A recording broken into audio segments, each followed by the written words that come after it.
Assalamualaikum warahmatullahi wabarakatuh. Perkenalkan, nama saya Anissa Setianingsih, MPM 2331 2013. Di sini saya ingin menjelaskan materi tentang tajwid, toharoh, dan sholat. Materi yang pertama yaitu ada tajwid. Tajwid atau tahsin yaitu berasal dari bahasa Arab, yaitu bermakna memperbagus dan memperindah. Sedangkan secara istilah atau menurut istilah yaitu berarti memperbagus bacaan Al-Quran agar sesuai dengan yang dicontohkan oleh Rasulullah Shallallahu Alaihi Wasallam.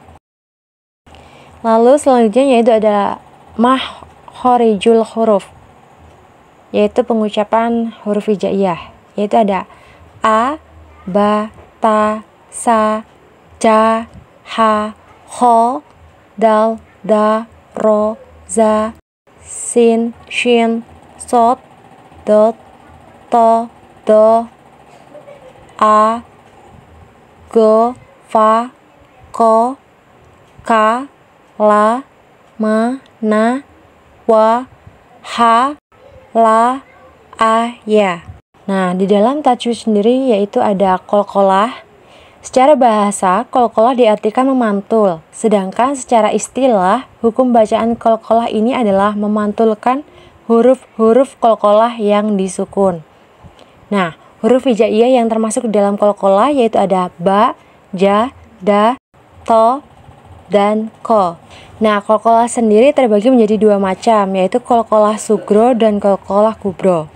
Qalqalah sugro adalah qalqalah yang terjadi mati pada tengah kalimat, yaitu ketika ja, ba, to, ko, dan dal dengan harokat sukun.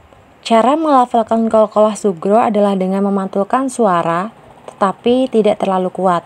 Selanjutnya yaitu ada qalqalah kubro, yaitu berupa qalqalah yang terjadi dimatikan karena waqaf, yaitu ketika ja, ba, to, ko, dan da, yaitu ketika ja, ba, to, ko, dan dal berada di akhir kalimat. Hukum bacaan selanjutnya yaitu hukum bacaan mad. Secara bahasa, mad mempunyai arti panjang atau tambahan, sedangkan secara istilah adalah membaca panjang salah satu huruf hijaiyah di dalam Al-Quran. Nah, huruf hijaiyah di dalam mad yaitu meliputi alif, waw, dan ya. Secara umum, mad terbagi menjadi dua, yaitu mad tabi'i atau mad asli dan mad far'i atau mad yang cabangnya atau bagiannya banyak.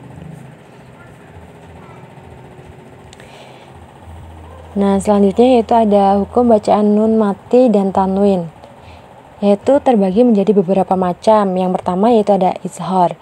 Secara istilah, izhar adalah hukum membaca huruf hijaiyah yang dilafalkan secara jelas. Hal ini dapat dibaca jelas apabila nun sukun atau tanwin bertemu dengan 6 huruf izhar, yaitu ha, ho, a, ko, ha, dan hamzah. Yang kedua yaitu ada iqlab. Iqlab secara bahasa artinya Iqlab secara bahasa artinya yaitu mengubah huruf dari aslinya. Sementara menurut istilah, iqlab berarti menukar atau mengganti suatu huruf hijaiyah menjadi huruf lain. Contoh, anbi'uhum dibaca ambituhum. Lalu selanjutnya yaitu ada idgham. Idgham sendiri terbagi menjadi dua macam, yaitu idgham bigunah dan idgham bila gunah. Yang pertama itu idgham bigunah, yaitu membunyikan nun mati atau tanwin dengan memasukkannya pada huruf setelahnya dan dibaca dengan mendengung. Huruf hijaiyah yang termasuk dalamnya yaitu ya, na, ma, dan waw. Lalu selanjutnya yaitu idgham bila gunah, yaitu membunyikan nun mati atau tanwin dengan memasukkannya pada huruf setelahnya tetapi tidak disertai dengungan, yaitu mencakup huruf hijaiyah la dan ro. Nah, setelah idgham yaitu ada ikhfa, yaitu adalah pembacaan secara samar atau tersembunyi. Dan huruf hijaiyah yang termasuk ke dalamnya yaitu so, do, to, do, fa, ko, dan ka. Nah, selanjutnya itu ada materi toharoh. Toharoh secara bahasa yaitu berarti bersuci. Dan menurut istilah, toharoh adalah membersihkan diri dari hadas dan najis agar bisa melakukan ibadah. Biasanya cara pensuciannya yaitu berupa wudhu, mandi besar, dan tayamum. Nah, di dalam Islam, toharoh terbagi menjadi dua macam, yaitu toharoh dari hadas dan toharoh dari najis. Yang pertama yaitu toharoh dari hadas. Hadas sendiri adalah suatu kondisi pada diri seseorang yang dianggap tidak suci menurut agama. Dan macam-macam hadas yaitu ada dua, hadas kecil dan hadas besar. Hadas kecil antara lain seperti buang angin, buang air kecil, buang air besar, dan lain-lain. Yaitu cara menyucikannya yaitu dengan berwudu. Yang kedua yaitu hadas besar. Antara lain seperti antara lain seperti berhubungan suami istri, haid atau nifas, dan lain-lain. Ya, dan cara mensucikannya yaitu dengan mandi besar. Lalu selanjutnya yaitu ada toharoh dari najis. Najis sendiri adalah suatu kondisi sesuatu yang dipandang kotor menurut agama, yang biasanya bisa menempel pada tubuh kita atau benda yang kita gunakan. Nah, najis sendiri diberikan menjadi tiga, yaitu ada najis mukhaffafah dan najis mutawasito, dan yang terakhir yaitu ada najis mughaladoh. Yang pertama yaitu najis mukhaffafah atau najis ringan, yaitu contohnya seperti air kencing bayi laki-laki yang belum memakan makanan apapun selain dari air susu ibunya, yaitu bisa disucikan melalui dibasuh atau hanya dengan memercikan air. Yang kedua yaitu najis mutawasito atau najis sedang, yaitu najis yang disebabkan oleh darah, nanah, atau kencing bayi perempuan. Cara mensucikannya yaitu dengan mencuci sebanyak 3 kali dengan air mengalir. Nah, selanjutnya yaitu najis mughaladoh atau najis berat, yaitu najis yang disebabkan oleh terkena air liur anjing atau babi. Cara mensucikannya yaitu dengan dicuci dengan air sebanyak 7 kali, yang salah satunya yaitu dicampur dengan debu atau tanah.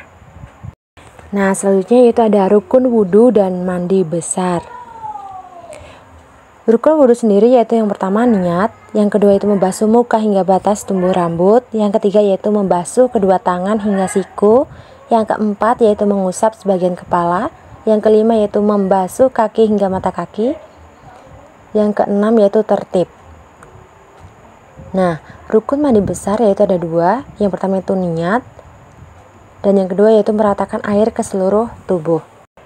Lalu selanjutnya yaitu tayamum. Tayamum adalah cara darurat untuk Lalu selanjutnya yaitu ada tayamum. Tayamum adalah cara darurat untuk bersuci. Dilakukan ketika tidak ada air atau keadaan seseorang yang tidak bisa terkena air.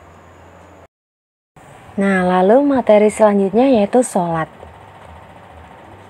Sholat ialah berhadap hati kepada Allah sebagai ibadah dalam bentuk perkataan dan perbuatan, yang dimulai dari takbir dan diakhiri dengan salam, dengan ketentuan-ketentuan di dalam agama Islam. Sholat sendiri berhukum wajib, maka akan mendapatkan dosa bagi seseorang yang meninggalkan sholat dengan sengaja. Lalu selanjutnya itu ada syarat sah sholat.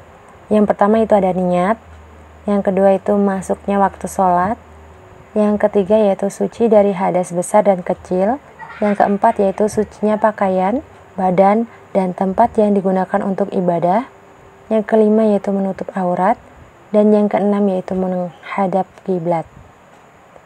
Nah, lalu selanjutnya itu ada rukun sholat. Yang pertama yaitu berdiri jika mampu, yang kedua yaitu takbiratul ihram, yang ketiga itu membaca Al-Fatihah pada setiap rakaat, yang keempat itu ruku dan tumaninah di dalamnya, yang kelima itu iktidal setelah ruku dan tumaninah, Yang keenam yaitu sujud dan tumaninah di dalamnya. Yang ketujuh yaitu duduk di antara dua sujud dengan tumaninah. Yang ke-8 duduk dengan membaca tasyahud akhir. Yang ke-9 yaitu membaca sholawat Nabi. Yang ke-10 mengucapkan salam.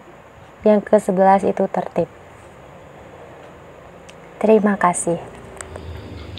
Sekian pembahasan materi tentang tajwid, toharoh, dan sholat dari saya. Bila ada kesalahan saya mohon maaf, dan kepada Allah saya mohon ampun. Semoga pembahasan ini bermanfaat, dan wassalamualaikum warahmatullahi wabarakatuh.